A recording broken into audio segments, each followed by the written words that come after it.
बेटी की विदाई पर पिता रोते क्यों है इतना? उसका कारण यही है कि सारे परिवार का पालन पिता करता है और पिता का पालन उसकी बिटिया करती है। ससुराल में चली गई है, वहां से चिंता करती है, ठंड पड़ रही है बाबूजी कपड़े पहन कर रखना, स्वेटर बुनकर भेजेगी, मोजे बुनकर भेजेगी, टोपे बुनकर भेजेगी, चीजें खाने पीने की, ठंड में बचने की वस्तुएं भेजती है। और आप कल्पना करो कोई ऐसी बेटी शादी के समय जिनकी मां नहीं रहती, बिना मां की बेटी को जब कोई विधुर पिता अपनी बिटिया को विदा करता है, धरती आकाश रो पड़ता है। बाप के रोते हुए बूढ़े चेहरे को कैसे देखते देखते फपकती है वो अपनी पल्ले से, जैसे कोई रोते हुए बच्चे को माँ अपनी साड़ी के पल्ले से आंसू बता, बेटा रो मत, बेटा रो मत, चुप हो जा, रो मत। ऐसे बूढ़े बाप को रोते रोते विधाता को कोसते, रे विधाता तूने ये क्या कर डाला, असमय में तूने मेरी माँ को क्यों उठा लिया, इनका तूने बुढ़ापा खराब कर दिया। मन की बात अब ये किसको बोल पाएंगे?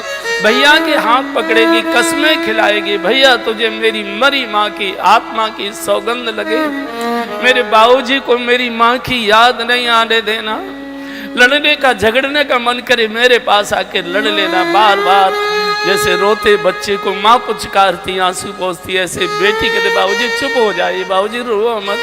और जब कार डोली उठाते, कार का ड्राइवर जब कार को आगे सरकाता है, खिड़की पकड़कर घिसटता जाता है, मेरी बेटी, मेरी लाडली, मेरी लाली, पूरा गांव रो पड़ता है पूरा।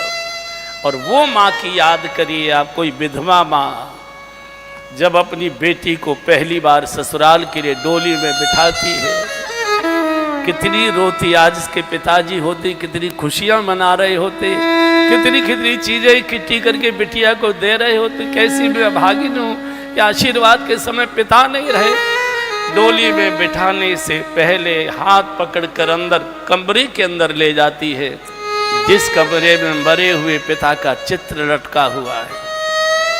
रोते रोते उस फोटो को दिखाते, बेटी हाथ जोड़कर प्रणाम करो, बाबूजी तुमको आशीर्वाद देंगे। और जब बिटिया कपकपाते हाथों से ऊपर हाथ उठाती है, सिर झुकाती है, मरे हुए पिता के चित्र में से भी आंसू निकल आते।